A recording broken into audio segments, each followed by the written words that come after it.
The scream never left my throat, because fear froze it there before it could become sound. 1 second I was half awake, barefoot on cold tiles, rubbing sleep from my eyes, and the next second my reflection wasn't alone.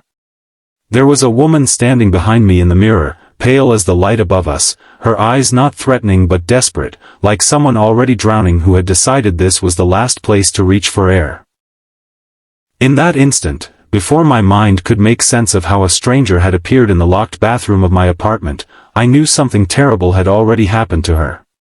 Before the story pulls you deeper, let me ask you something simple but important. If you believe that kindness can change lives, that second chances still matter in a world that often forgets them, please take a moment to like this video, share it with someone who needs hope, leave a comment, and subscribe to the Kindness Chronicles. Your small action helps stories like this reach hearts that are still waiting to believe.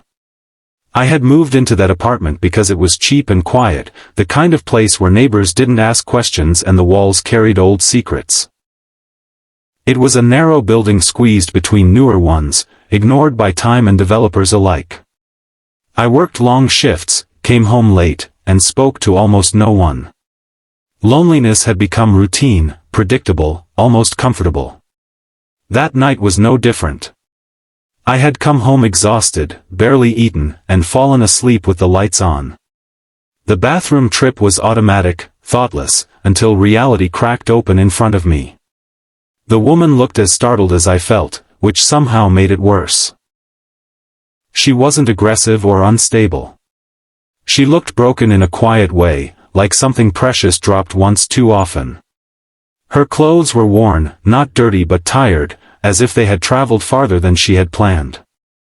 Her hair clung to her face, damp, and her hands trembled, not from cold alone but from fear held too long inside. The body.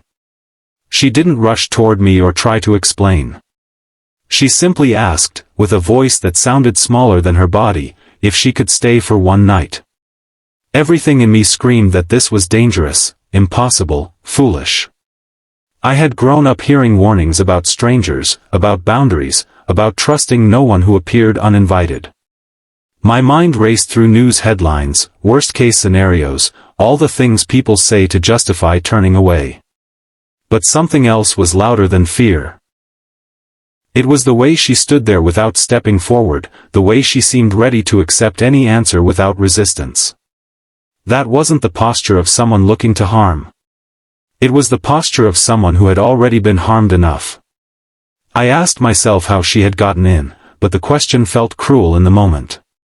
There were scratches on her wrist, half hidden, not fresh but not healed either. Her eyes carried exhaustion that sleep alone could not fix. I realized that if I said no, she would leave without arguing, and whatever waited for her outside would not be gentle.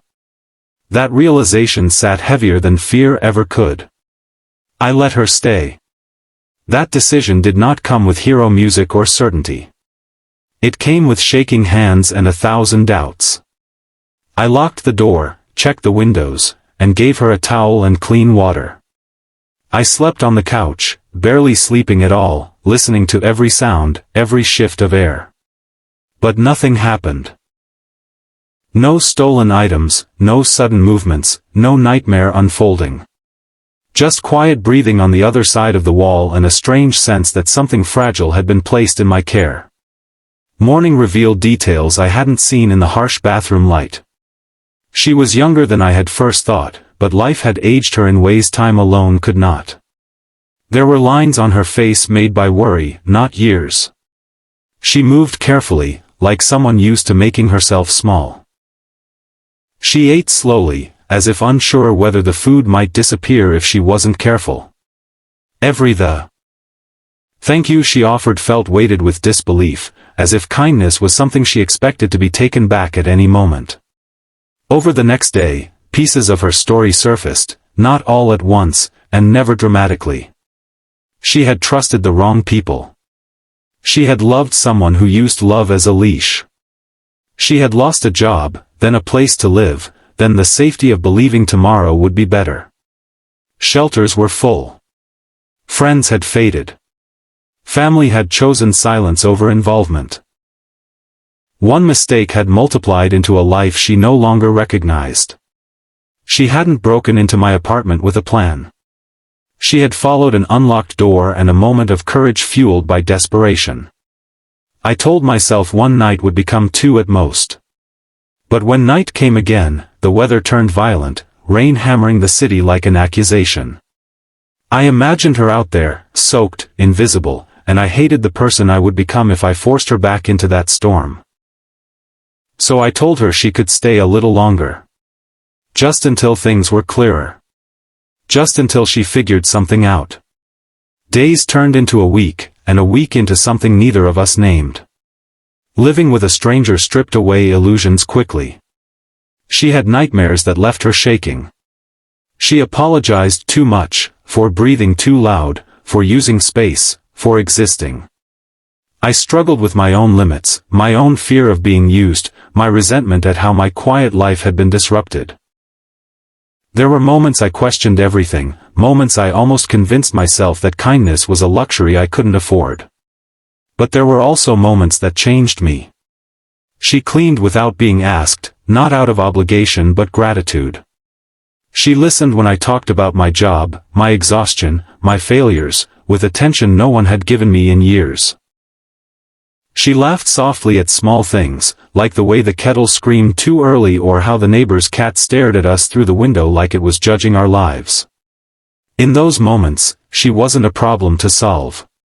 She was a person finding her way back to herself. The real challenge wasn't helping her.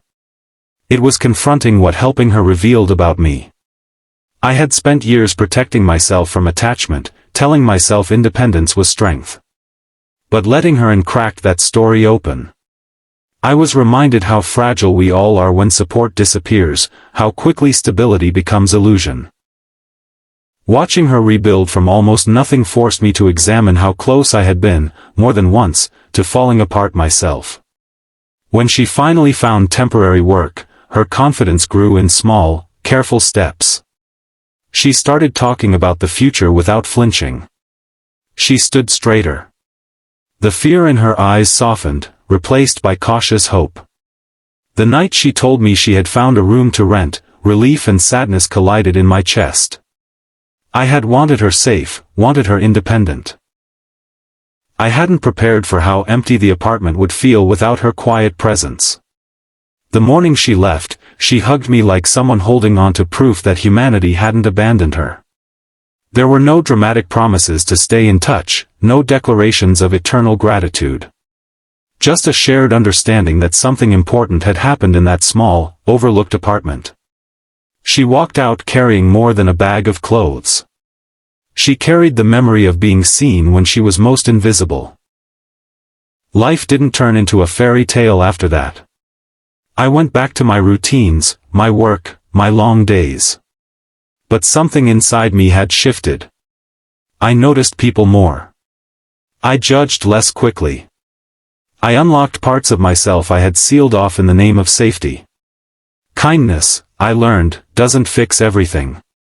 It doesn't erase pain or rewrite the past. But it interrupts suffering, even briefly, and sometimes that interruption is enough to change a direction. Months later, I received a message. She had a stable job now. A small place. She was studying again. She said that night in my bathroom had been the moment she decided not to give up.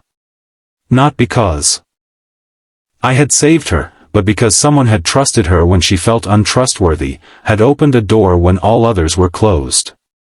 If this story touched your heart, if it reminded you that even small acts of compassion can echo through someone's entire life, please take a moment now to like this video, share it, and subscribe to the Kindness Chronicles.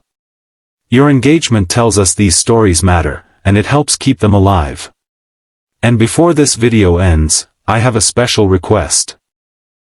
Please comment one line below, kindness still lives. Let that line be a quiet promise to the world, and maybe to yourself, that when fear and compassion collide, you will remember the night a stranger asked for one safe place to stay, and someone said yes.